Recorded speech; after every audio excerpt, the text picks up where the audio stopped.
Après avoir traversé Conflans-sur-Loing et Amélie, l'Arbre des Joies arrive aux écluses de Montargis. Bill Kaiser nous explique l'origine du projet. Ah, ça passe pas là. Attends, il va pas passer on là. a fait un prélèvement dans cette piscine. Chance de cheval. Jamais là. Qui s'est révélé, en fin de compte, il traitait. Toi, juste par là-bas. Vas-y, je chiasse, la tasse,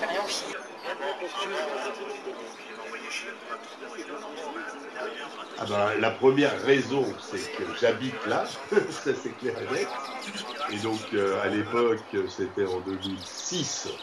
Ça faisait une petite dizaine d'années qu'on était arrivé, on venait de la banlieue parisienne avec ma famille. On s'était installé là, c'est ça, en 98. On avait attendu que la France gagne la Coupe du Monde et hop, on s'est dit on déménage. Et donc, on s'est retrouvés là, vraiment par hasard. C'était pas un choix délibéré, ni familial. On voulait quelque chose pas trop loin de Paris, paf, on a regardé. Le prix, évidemment, le coût de l'immobilier a été un des arguments quand même assez important. Et puis, on a trouvé l'endroit sympa. Et à vrai dire, c'est la conjoncture entre ce déménagement et mon changement un peu d'optique et de technique aussi. Ça s'est fait un peu au même moment. Le développement de projets multimédia, on va dire. Ça s'est fait à peu près à ce moment-là, tout en sachant que c'est aussi à ce moment-là qu'il y a eu beaucoup plus de débit. Au début, je me souviens quand je suis arrivé à Montargis, j'avais un atelier, pas loin du canal, ce qui a son importance. Et là, je pense qu'à l'époque, c'était encore du numéris. Et numéris, c'était, voilà, je ne sais plus en kilo-octet, je ne sais plus, enfin peu importe. En tous les cas, ça paraissait énorme comme débit, mais tu ne pouvais pas regarder une vidéo. Tu mettais déjà 10 minutes ou 1 heure pour envoyer une photo, c'était déjà le Pérou, quoi. Bon.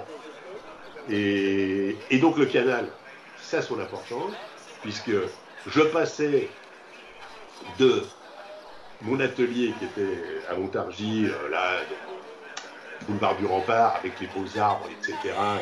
Et j'allais en vélo déjà, hop, je revenais chez moi à Chalette, et j'habitais Chalette, et je passais, et puis là on arrivait sur le côté un peu usine, un peu machin. Et donc j'ai fait ce trajet-là pendant des années. Ah, la sortie des rames. Quand ça s'est mixé, et dans ma tête, cette gamberge un peu intellectuelle, ça m'a permis de me dire, mais oui, j'ai monté un projet. Parce que, alors, évidemment, point de vue technique aussi, c'est le genre de projet, il faut monter un dossier, monter un projet avec une assoce, etc., aller chercher des sous dans les différents organismes pour pouvoir le faire. Parce que ça, voilà, t'arrives pas comme ça, bonjour madame, et hop, on t'attend pas, quoi.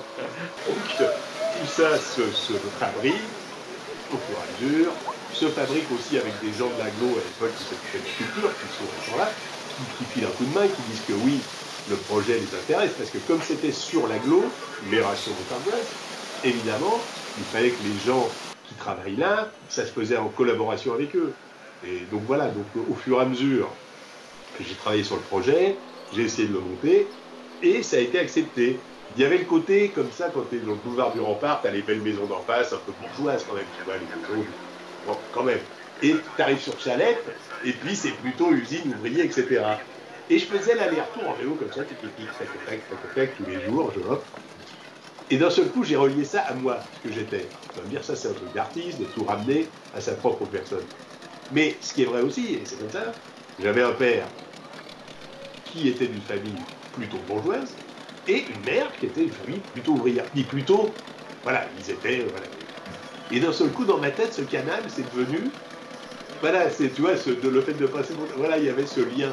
Et d'un seul coup, mais je me suis dit, oui, putain, mais le canal... Alors, c'était lié. Aussi, il y avait la rive. Bon. C'est devenu ce canal qui était comme... voilà, qui passait... Et tu passais, c'était à la fois, oui, un bel endroit pour se balader. Donc, le projet, c'était de rencontrer... Il y avait 2 aspects, c'était de rencontrer une 60 personnes. Et quand je dis personnes, c'est les habitants. À l'époque, il y avait 10, je crois que c'est 10 communes dans l'agglo. Donc voilà, c'était prendre des gens. Et moi, ce qui m'intéresse quand je rencontre des gens, c'est vraiment parler avec eux. Là, il y avait 3 thèmes. C'était l'eau, l'arbre, qui était la symbolique de l'agglo, en gros. Donc moi, je travaille aussi. Et puis les êtres humains, c'est-à-dire le travail, l'industrie, ou tout ce qui est fabrication humaine, etc. C'est pour ça que... Et dans ces 3 thèmes-là, je rencontrais des gens qui rentrait dans ce thème-là, entre guillemets. Mais l'intérêt étant pour moi, quand je rencontre des gens, et ça sur tous les projets que je fais, c'est simplement m'asseoir avec eux, et je ne suis pas journaliste, okay, je ne suis pas sociologue, je ne fais pas une enquête. Pour moi, c'est un travail artistique, c'est-à-dire la parole des gens, c'est leur voix, c'est autant leur voix, c'est-à-dire le timbre, le ton de la voix, c'est une qualité un peu sculpturale. Je viens de la sculpture, donc pour moi, et tu sais bien que chaque voix est différente. Quand tu écoutes vraiment, tu sais bien, enfin je dis pas que je suis pas aveugle, mais enfin tu fermes les yeux, tu écoutes et tu peux repérer, voilà, c'est pas compliqué, la voix est quand même une empreinte très, très forte. Donc c'est autant ça que, donc j'arrive et je m'assois avec eux et je discute. Et j'essaye simplement pendant le petit moment qu'on va discuter ensemble, qui peut aller entre 15 minutes parce qu'après, c'est la difficulté d'y arriver, hein, de les faire parler, les gens. C'est pas aussi ça. C'est pas qu'ils veulent pas, des fois. Enfin, tu vois, il y a toute une stratégie.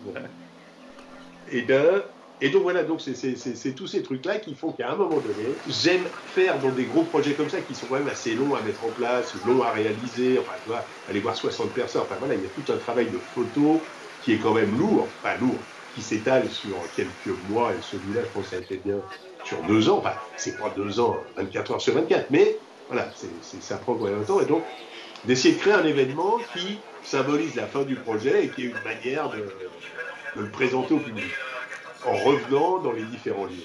Et là, évidemment, le symbole, c'était le canal, et c'était de l'arbre des voies, c'était le fait que sur ce bachot, c'est-à-dire cette barque en métal qui vient d'une péniche, de mettre un arbre, et dans cet arbre, de mettre un système de diffusion audio qui rediffusait les voix des gens que j'avais rencontrés pendant le projet. Et c'était traversé donc de Conflans à Sepoix, puis entre Conflans et Sepoix, il y a Conflans, donc Amilly, Targy, Chalais et Sepoix. C'est là 6 communes quand même, voilà. Et donc à l'époque, il y en avait 10. Bon. Et de passer dans des environnements, tu passes de la campagne à la ville un peu bourgeoise, à l'usine et à Sepoix en terminant par un village moyen et Conflans étant un petit village de campagne. Donc voilà, il y avait tout ce côté-là qui était, moi, qui m'intéressait aussi. J'étais pas marin, et là, je pense que c'est la seule fois où j'ai été capitaine.